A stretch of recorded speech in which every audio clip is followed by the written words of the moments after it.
You know, a lot of people think that playing a great solo is about running all over the guitar neck or playing some special scale, but honestly, it's not about either one of those things. Instead, it's about something a little different. So let's go inside and I'll show you what I'm talking about. God, it's bright out here. Oh, and remember to like, share, and comment. That stuff actually does help. So what do I mean it's not about notes and scales? Well, when it comes to playing, any kind of music, you have notes and scales, yes, but more importantly, you have the rhythm at which you play those. So in an ideal world, you would be able to do both. You would have this great rhythm and you would have great notes.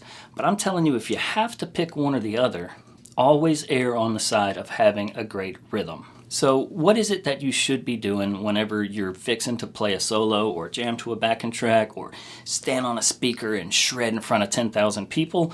Well, the first thing you should do before you think of notes or scales or patterns or anything like that, you should be getting a rhythm in your head. So to demonstrate this, I'm going to do something really simple. Let me put on a backing track and show you what runs through my head before I ever start playing anything on the guitar. Alright, so here we've got this backing track. We're in the key of E. I know that because that's what it says. But when I'm listening to this, I'm not thinking of necessarily something in E. Now, yeah, I'm going to go find my E note, but more importantly, I'm thinking of a rhythm. So here's the rhythm that I kind of hear when I'm hearing this song.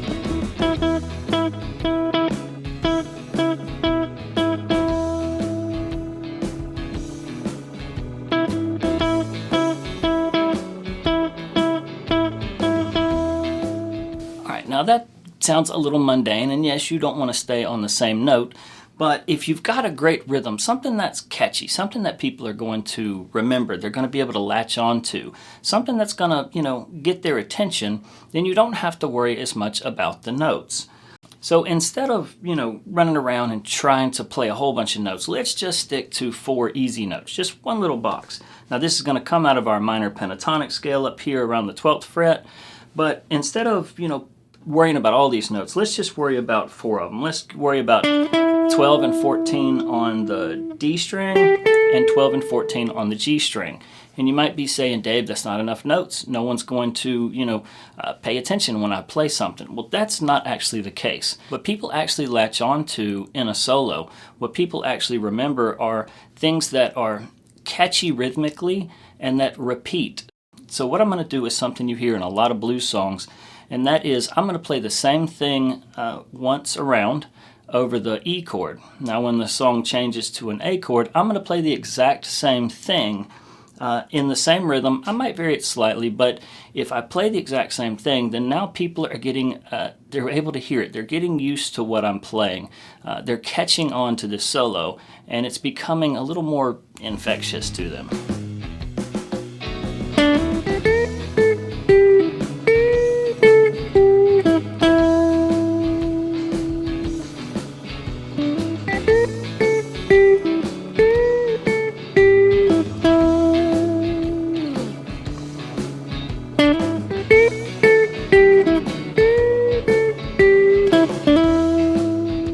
So you can see automatically, just because I've played a simple rhythm and I've played it twice, we're starting to remember how this solo goes.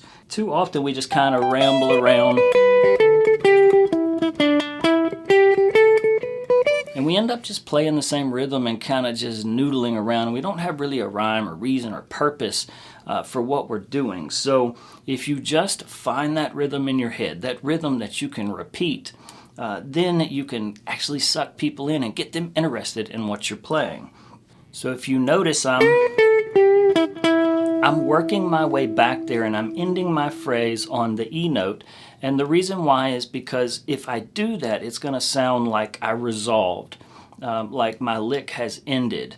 So if you want to make your lick sound a little more complete, a little more professional, then you need to pick one of those target notes, either your root note or your third or your fifth.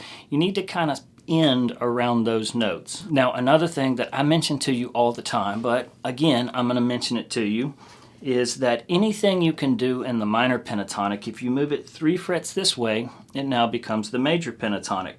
So I can use that same box pattern that I was using right here of these 4 notes, and I'm just going to move that shape down 3 frets, And now I've got the major pentatonic. But as always, our root note has changed. It's no longer where our ring finger is, it's now where our pointer finger is here on the 9th fret of the G string. So again, I'm going to work my pattern around this note. In other words, I'm going to kind of try to end there so that it sounds a little more complete, like I've resolved the lick. But I can do the exact same sort of things around these 4 notes that I was doing up here, and I really haven't done anything special, but it's going to give me a completely different sound. So let's see what that might sound like.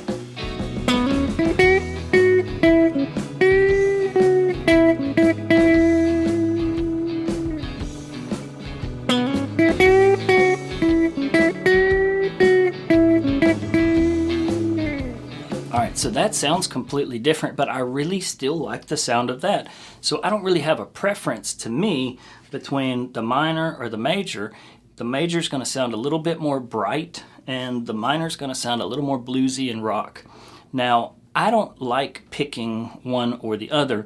To me, I like mixing them both together in a solo, and that kind of gives you the best of both worlds. So it really depends on what you're shooting for.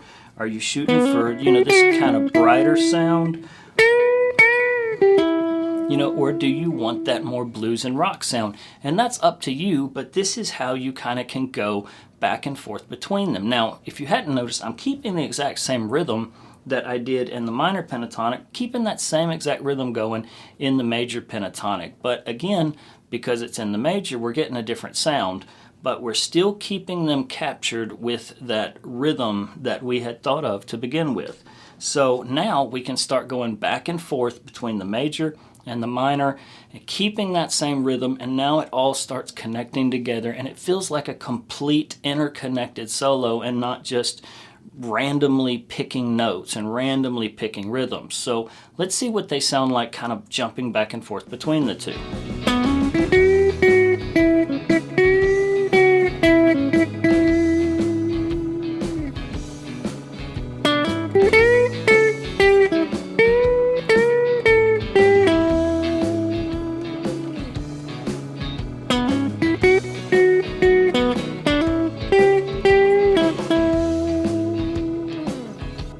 This is really starting to sound like a complete solo, not something I just made up, but actually something that fits and flows with the song. And this is the trick. This is that thing that you're not doing, is thinking of the rhythm that you want to play long before your fingers ever hit the string, long before you ever think of a note or a scale or a mode or whatever it is that you're thinking about.